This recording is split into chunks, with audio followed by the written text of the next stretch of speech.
referee, so we will talk about it here. And I mainly because it's easier to talk about it when you're not bitching after a loss because it just sounds like sour grapes. And I hate that. I know I don't do it unless it's one critical late play that literally flips, a win to a loss or vice versa.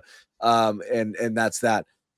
What I do want to push back on a little is there's a ton of people in my mentions or even in the chat here who, start saying things like the refs need to be investigated. And, I think they're on the take and this is fixed and this is rigged. And it's like, I just want to point out, I'm not saying it's impossible for a referee to be crooked or be on the take or do something, but if they're going to do it, they're going to call more holds or let holds go and do it on smaller things, not on the biggest plays of each game. You don't want to do that kind of stuff. These are just a series of they just had a really bad day, or maybe they're just really bad at their jobs and it just happens. But this was just a really bad day at the offense, but almost in a way that I don't remember seeing on such potentially. Imagine if these calls were made in a playoff game or a championship game, taking 50-yard gains off the board on questionable pass interferences, touchdowns. These were potential game-altering plays. It would have been hard not to talk about this if the Patriots lost this game because there were so many of them, like back to back to back to back to back. Yeah, that first one was especially bad because there was no flag initially. It was a late flag. Mm-hmm. So one, it was a nothing. Like, even if you thought that Diggs pushed off, it had no bearing on the play. So if you hadn't already thrown it, you had the opportunity to be like, you know what? This is really stupid. I don't need to throw it. And then you still threw it on something that didn't happen. Like, I don't care how ticky-tack you want to be, and I'm usually also the same way. I don't really care, man. The officials, they give you some calls, they don't. A lot of the time it comes out in the wash. It's just recently it's been especially bad. And today, that's the thing. A late call when it was a field-flipping touchdown. That's just, I could not process what I was seeing. I thought at some point they were going to be like, haha, JK, we're going to pick it up. That was silly, right? Everybody please forget. Yeah. No, they doubled down and let it stay. Like, that one was one of the most inexcusable penalty or flags that was bad that I've ever seen in my life. And complaining about referees in general, I usually don't like, because so often it's on a roughing the passer that he gets hit in the head, but it's kind of soft, and everyone's like, oh, the NFL's so soft. And in my eyes, it's like, well, that's the rule. They changed the rule. You can't use your head. You can't do it. Even if it is soft, it was a penalty, and the refs have to call it that way. And that's when I hate complaining about referees. In this instance today, there was just penalties that straight up did not happen. And like you said, Taylor, they didn't pick up the flag. And they have the opportunity to. Even after that guy threw the late flag, which was dumb in the first place, they can then congregate. The guy can say, hey, I got a little too over my skis there. Let's pick it up and what have you. And they still don't do it. So it was crazy. It was nonsensical. And then what we talked about earlier, that those couple plays in a row where the second booty touchdown happens, then they go for two, and May gets there was the encroachment on the Saints. They do the sneak. Whatever. Nobody knew what was going on. I heard Greg talking about it in the breakdown here earlier, but the scoreboard didn't update.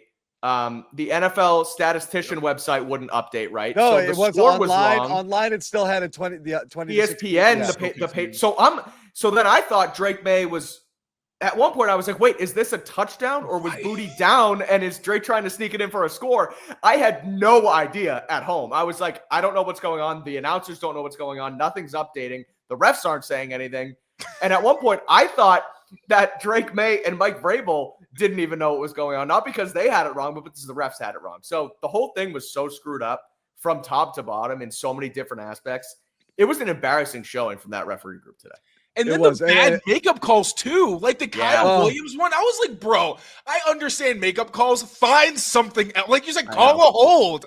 Like there's nothing there. And the Diggs one, too. It's like, I've never seen that called. Sometimes I understand, like, that's another one where I'm usually like, I'll give the refs whatever on a push off because it can be kind of subjective. His arm was like this. He didn't. And the ref who threw it was like behind the line of scrimmage. He had his hand on him. He didn't shove him. He just placed his hand on him. Yeah. Defenders do that all the time. It's literally like, okay, you want to position yourself. That's fine. The rule is don't extend your arms. And again, on a huge play, and you call it for not even tic-tac. Like, he didn't do anything. Oh, and yeah, just, that was tough. It was a bad day at the office, but ultimately did not factor into the result, thankfully. And Greg said it, because there's nothing worse than talking about how the refs jobbed you for 3 days, because you can't change it. It's just complaining, and then you don't actually talk about anything that happened in the game. But again, this many calls absolutely could have swung it. Good thing it didn't. Definitely took a little bit of shine off of some of Drake May's stats, but that's okay. Go ahead, Taylor. You're gonna say? We got the pool report, actually, if you want me to read it. Oh, please. Oh, yeah. Question: what was seen to call offensive pass interference on Stefon Diggs that nullified a touchdown catch by DeMario Douglas? Adrian Hill. On that play, we ruled blocking downfield by number 8 early during the play. So if there is a situation where a player blocks downfield, it's not a foul until a pass is thrown. So you kind of put that in the bank, and then the pass was thrown downfield later. That created the offensive pass interference. The follow-up question, mechanically, with the later timing of the penalty and subsequent announcement as both teams had their special teams units on the field, how did that unfold, the timing? The official was processing the play, and then he came to me over the 020 official-to-official communication system. Because it was a long-developing play, he had to rewind back to what happened at the beginning of the play and process that. I think I have more questions now than I did before I read that. Yeah, right. Yeah. What do you mean blocking downfield? It's just making shit up at this point. That's absurd. He's blocking downfield. The ball's over there. Who's he blocking for? He ran it out. Yards. It's not even like it was an RPO. It was it's 40 yards from the line of scrimmage. Who's he blocking for? Like, anyway, that's absurd. It doesn't make it any better. That's a really embarrassing explanation, man. Anyway, just say you messed up. Just say you messed up, man. Do they ever in those pool reports say that they got it wrong? I don't think during the pool. I feel like they always have an excuse. After the pool report, the NFL will count the missed field goals. Yeah, right. It's so dumb. Yeah.